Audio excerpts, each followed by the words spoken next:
Nggak ada teriakan, nggak ada rintihan, diam sudah si Ari. Ari jatuh di lantai, udah nggak bergerak lagi.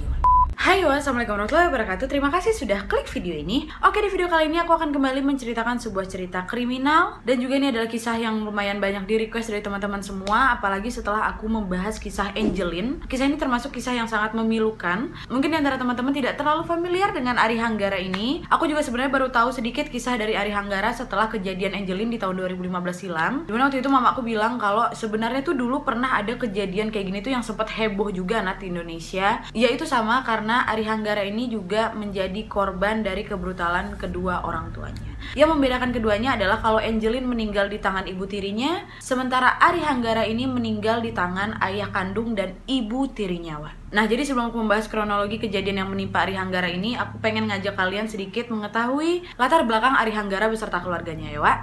Check it out!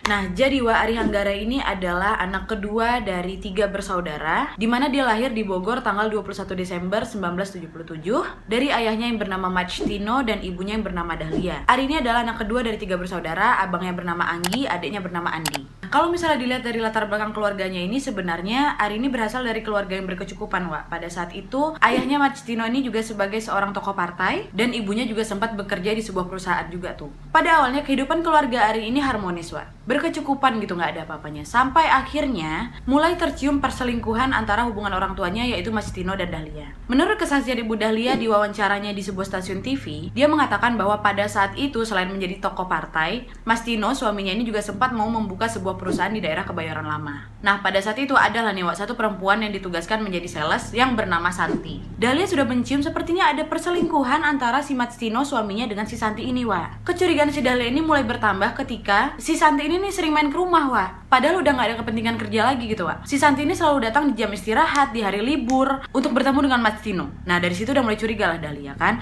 Udahnya, perusahaan yang didirikan oleh Majtino ini bangkrut, Wak. Tutup sudah perusahaannya. Dahnya sejak saat itu, si Majtino ini juga udah mulai gak pernah balik ke rumah, Wak. Sampai akhirnya gak balik, sampai 2 tahun nih gak balik si Majtino kan. Akhirnya baliklah Dahlia ini ke rumah orang tuanya. Dibawanya lah ketiga anaknya ini, termasuk si Ari ini, Wak. Dahlia ini masih berusaha untuk memperbaiki hubungan rumah tangganya, Wan. Dia datanglah itu ke rumah temannya si Tino, nanyain lakinya kan, "Weh, kalian ada lihat nggak Mas Tino di mana?" "Nggak tahu," kata orang-orang itu.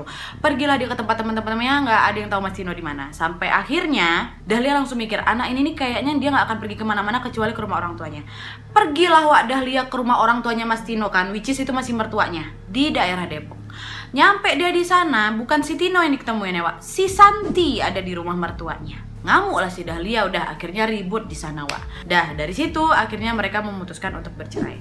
Cerailah sudah si Dahlia dengan Majtino, Wak. Pada saat itu ketiga anaknya si Anggi, Ari dan Andi ini dibawa ke Majtino. Dahlia balik ke rumah orang tuanya, Wak. Nah, setelah mereka berpisah, tidak lama kemudian Majtino ini nikahlah sama si Santi, Wak. Tinggallah mereka itu di sebuah kontrakan berlima tuh. Si Tino, Santi, Anggi, Ari, sama Andi, Wak. Nah, kalian ingat kan si Majtino kan bangkrut. Setelah dia bangkrut, dia udah gak kerja-kerja lagi, Wak. Pengangguran. Si Santi lah yang bekerja nih. Dan inilah yang membuat si Tino ini menjadi bahan gunjingan ibu-ibu komplek di kontrakan situ, ha. Karena dia setiap hari nganterin si Santi kerja, terus balik. Dia nganggur tapi rokok ngebul terus gitu, Wak. Itulah yang memancing ibu-ibu komplek ini gunjingin dia gitu, Wak. Sampailah gunjingan ini kedengar di telinga si Santi kan. Komplain Santi nih, "Bang, kok cari kerja lah, Bang. Malu aku diomongin sama tetangga-tetangga." Iyalah, kata si Tino kan. Akhirnya dia pergilah, Wak, nyari-nyari kerjaan kemana-kemana, tetap nggak dapat. Dia nelpon kawannya, "Weh, tolong aku butuh pekerjaan." Ditolak gitu. Tapi si Tino ini udah tahu dia yang butuh, Wak. Omongan dia ini agak besar gitu loh. Belagu gitu loh, Wak. Omongannya gede gitu, ha.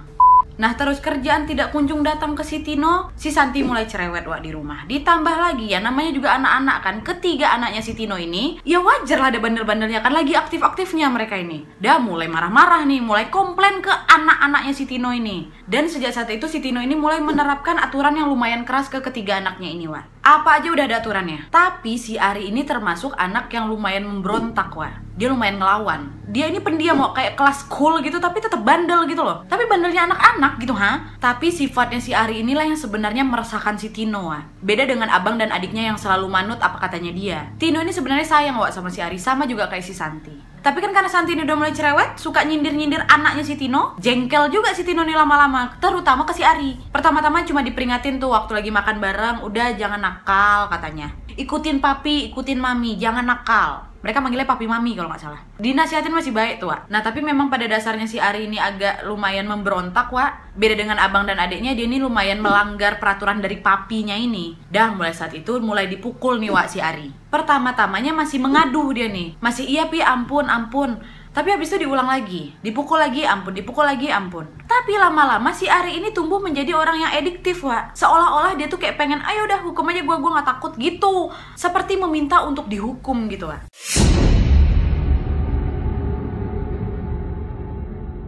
Apa memang dasarnya si Ari itu bandel? Enggak, Wak. Menurut kesaksian Ibu Khadijah, guru sekolahnya si Ari, di sekolah tuh Ari itu periang tuh loh. Tidak pernah berantem sama anak-anak yang lain. Banyak temennya, pinter pula, Wak. Dia tuh kalau misalnya pergi ke sekolah tuh, Wak, sama abangnya tuh si Anggi naik kereta ke Cikini tuh. Waktu itu juga mereka sekolah di salah satu sekolah ternama tuh, Wak, pada tahun 1984. Karena mengalami penyiksaan yang lumayan cukup keras nih, adalah kan, Wak, bekas lebam di mukanya. Ditanya sama gurunya kan, kok kenapa? Ah enggak Bu, nggak apa-apa, kemarin aku jatuh kayak gitu. Ini menurut kesaksiannya Bu Khadijah waktu diwawancara Metro TV ya, Wak. Dia nggak ada ngadu, dia menyembunyikan kejahatan bapaknya nih. Abis itu udah padahal lagi lebam, dia tetap aja gitu main sama teman-temannya, tetap ketawa cekakak-cekikik. Jadi kayak nggak habis pikir tuh loh Bu Khadijah tuh ternyata si Ari ini sudah mulai mengalami penyiksaan dari orang tuanya. Sampai akhirnya, Wak, adalah nih tuduhan kebandelannya si Ari. Ari ini dibilang dia sudah mencuri uang temannya. Terdengar ke telinga bapaknya, ngamuklah bapaknya kan, disiksa sudah si Ari ini. Lebam mukanya sudah, Wak. Pergi dia ke sekolah, Ibu Khadijah gurunya tuh udah mulai curiga nih, jangan-jangan nggak mungkin dia jatuh nih, pasti dia dipukul sama bapaknya kan. Ibu gurunya nih nanya, kenapa Ari, coba bilang sama ibu.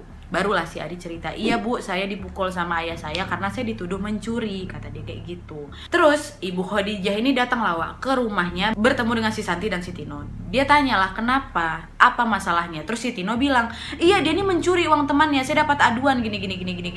Terus si Santi nimpalin, saya percaya ini pasti mencuri karena dia tuh pernah nyuri uang saya. Loh kok bisa Bu, kata gurunya kan. Terus Santi bilang, waktu itu saya pernah nyuruh dia ngambil uang di dompet saya, tapi dia ngambilnya lebih. Uang saya berkurang. Nah, menurut Ibu Khadijah, Santi sendiri yang menanamkan atau mengajarkan sikap tidak baik ke si Ari. Bukan tindakan yang baik dicontoh kalau kau ini nyuruh anak kecil membuka barang privasimu. Jadi secara tidak langsung Ibu Khadijah ini mengatakan bahwa kau sendiri yang ngajarin si Ari ini buka barang-barang privasi milik orang lain. Terus kalau ternyata sekarang dia berani mencuri, itu karena kau juga, gitu kata Ibu Khadijah. Dan setelah masalah tuduhan pencurian itu, makin pusing lah si Tino ini ngadepin si Ari, Wak. Dia tuh merasa sakit gitu dengan perilaku si Ari ini. Akhirnya si Tino ini memutuskan untuk memasukkan si Ari ini ke pesantren di Jawa Timur, Wak. Tapi sayangnya sebelum berangkat ke pesantren, Ari ini buat kesalahan lagi. Tapi kali ini kesalahan bukan dari dia, dari abangnya si Anggi. Tapi si Ari mengaku kalau dialah pelakunya. Sampai-sampai dia sendiri meminta ayahnya untuk udah ya, ikat Ari aja. Iya, diikutin sama si Tino, diikatlah si Ari ini, Wak. Nggak boleh tidur di dalam, tidur di luar. Nggak dikasih makan. Si Andi sama si Anggi inilah abang sama adiknya lah yang diam-diam ngasih makan ke si Ari, Wak.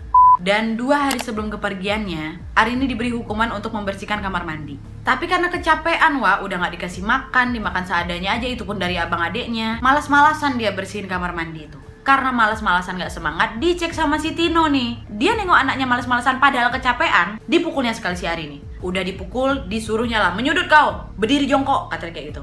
Berdiri jongkok tuh kayak apa namanya?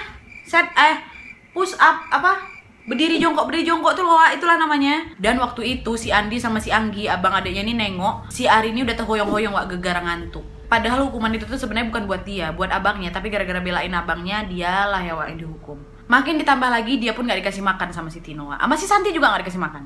Abang sama adiknya inilah yang ngasih dia biskuit tuh diam-diam malam-malam, waktu mama bapaknya lagi tidur. Tapi juga pada saat itu si Ari sama si Andi ini nawarin si Hari ini buat minum, Wak, tapi ditolak sama si Ari. Dah, keesokan harinya, tepatnya di malam hari, 1 hari sebelum meninggalnya si Hari, Wak, dimana di keesokan hari inilah hari keberangkatannya si Ari untuk dimasukkan ke pesantren, Wak. Nah, malamnya itu si Santi, mama tirinya nih ngomong lah ke si Ari. Dinasehatinnya si Ari, Wak, Ari udahlah minta maaf sama papi. Karena si Santi ini tahu anak ini lumayan pembangkang nih, Wak. Dia nggak marah-marah, dia diem gitu kan, dia cool gitu, tapi dia tetap nggak mau minta maaf sama ayahnya. Karena dia tuh udah ngerasa nggak sudi mau minta maaf ke ayahnya gitu loh, ha. Dan benar waktu si Santi ini nyuruh dia minta maaf, tau nggak si Ari ini ngomong apa? Nggak usah ah Mi, Ari mending dihukum aja, gitu. Dengar jawaban si Ari, disambarlah ini muka si Ari, brak, sampai ke dinding gitu, Wak, mental si Ari. Nah, dengar si Tino nih, Wak, disamperin lagi si Ari, digamparnya lagi anak itu. Terus dipukul-pukulnya pantat si Ari nih, Wak. Si Santi diam aja. Dan pada saat itu digambarkan mata Ari ini udah mulai lebam gitu, Wak. Dia kayak memandang sendu bapaknya. Berhenti bapaknya? Enggak. Dia ambil tongkat sapu, Wak. Dipukul-pukul ya si Ari lagi. Sampai mau patah tongkat sapu itu, Wak. Dah nengok kayak gitu ditahan ya masih Santi. Udah, jangan ini kelewatan, kata dia kayak gitu. Nangis si Ari. Enggak, diam aja dia udah kayak udah pasrah aja, udah serah aku lah pak gitu ha. Dan digambarkan matanya si Ari itu seolah kayak udah benci kali gitu loh sama bapak ya. Digambarkan dengan wajah dingin yang mengerikan gitu loh, Wak. Udah kayak gitu berhenti si Tino. Enggak, Wak. Karena ditengok sinisnya sama si Ari, digamparnya lagi sekali, cepat terjungkal si Ari itu di lantai, Wak. Tino. Dah kayak gitu, ditinggalkan lah ini si Tino masih Santi pergi tidur nih. Anggi sama si Andi udah nangis-nangis di kamar tuh, Wak. Nengok saudari disiksa bapak ya. Dahnya nggak lama kemudian si Tino ini balik lagi ke si Ari, dia ngasih minum nih ke si Ari. Waktu itu si Tino ini sempat menasihati si Ari, Wak. Ari, papi kayak gini nih karena papi sayang sama Ari. Ari nggak boleh bandel. Ina inu gitulah dinasihatin si Ari kan. Sempat berpelukan juga mereka waktu itu tuh. Karena mungkin pada saat itu tuh si Tino tuh udah kayak ngerasa capek aja gitu ngadepin sikap si Ari ini yang dingin patuh, tapi kepatuhannya itu terkesan melawan gitu. Nah udahnya tuh udah selesai berpelukan gitu, Wak. Si Ari ini ngomong lah ke ayahnya, "Pi, Ari boleh minta minum lagi nggak?" Kata dia gitu. Apa kata si Tino? "Enggak, kan tadi Ari udah minum," kata bapaknya gitu. Ari janji ya sama papi, Ari nggak boleh minum lagi. Disuruh anaknya berjanji, Wak, supaya nggak minum. Iyalah, kata si Ari tuh, "Iya papi," gitu. Dah abis itu si Ari disuruh lah tidur di luar lagi kan. Sementara si Tino balik lagi ke kamarnya. Nah udahnya, Wak, tengah malam. Ingat kan tadi si Ari sempat minta minum lagi sama ayahnya karena dia ini udah dehidrasi, kehausan. Dilanggarnya lah lagi aturan bapaknya. Kan tadi udah berjanji tuh nggak boleh minum lagi. Kasiannya si Ari ini bangun dia tengah malam, ngendap-ngendap dia tuh ke kulkas buat minum. Dia ambil gelas, dia buka kulkas, dituang lah tuh kan. Kedengaran nih bunyi airnya sama si Tino yang di kamar, Wak. Keluar si Tino langsung, Wak. Nampak dia si Ari lagi megang minuman, di amuknya si Ari, Wak. "Kamu ngapain minum? Kan tadi udah janji jangan minum," kata dia gitu. "Ari haus, Pi," kata si Ari. Nah udahnya ditariknya si Ari, Wak. Dah jadi santapan kemarahan si Tino lah kan. Waktu lagi dipukul kayak gitu, waktu lagi dihantam sama bapaknya, nggak ada teriakan, nggak ada rintihan, diam sudah si Ari. Ari jatuh di lantai, udah nggak bergerak lagi, Wak. Panik si Tino kan, dibangunkannya bininya si Santi, diangkutnya itu badan si Ari ke rumah sakit Cipto Mangunkusumo, yang pada saat itu sebenarnya dia sudah menyadari bahwa Ari sudah tiada. Ari sudah meninggal di malam itu. Dan setelah tiba di rumah sakit Cipto Mangunkusumo, dokter sudah tidak bisa berbuat apa-apa. Ari Anggara dinyatakan meninggal dunia tepat di tanggal 8 Desember 1984 itu. Udah tahu anaknya meninggal, disitulah baru menangis, disitulah baru menyesal si Tino masih Santi nih Dan nengok anaknya tuh bujur kaku, ditutupin kain putih. Dan yang lebih miris lagi, Wak, pada saat itu si Tino mengatakan 2 hari sebelum kejadian, tepat di tanggal 6 Desember, si Ari ini tuh sebenarnya udah tahu kalau dia tuh akan pergi. Dia ngomong ke papinya, "Pi, nanti jangan rindukan Ari ya, Ari bakal pergi jauh." Gitu, Wak. Oh ya Allah. Dan apa kabar ibunya Dahlia, Wak? Biar kalian tahu, dulu kan gak kayak sekarang kan, Wak. Secara cepat kilat kita bisa tahu informasi kan. Dahlia enggak, Wak, sayangnya nih. Dia tidak dikasih tahu sama si Tino kalau anaknya meninggal. Di sebuah wawancara, Dahlia ini mengatakan kalau dia ini baru mengetahui anaknya meninggal beberapa hari setelahnya. Karena waktu itu dia kan tinggal sama ibunya, Wak. Ibunya ini mau pergilah ke bank tuh ngambil uang pensiun. Udah ya tengah jalan dia nengok ada koran anak meninggal karena bapaknya. Dibelinya koran itu dia tengok, astagfirullahaladzim, ini cucu aku. Balik dia ke rumah, baru disitulah si Dahlia dikasih tahu, Wak. Dan Dahlia pun tidak menyaksikan upacara pemakamannya si Ari Anggara ini. Dahlia nggak tahu apa-apa, Wak. Dahlia datang ke kantor polisi, di kantor polisi Mampang tuh. Dia tengok muka si Tino kan, Wak. Dia ambil sendal, digampar si Tino sekali.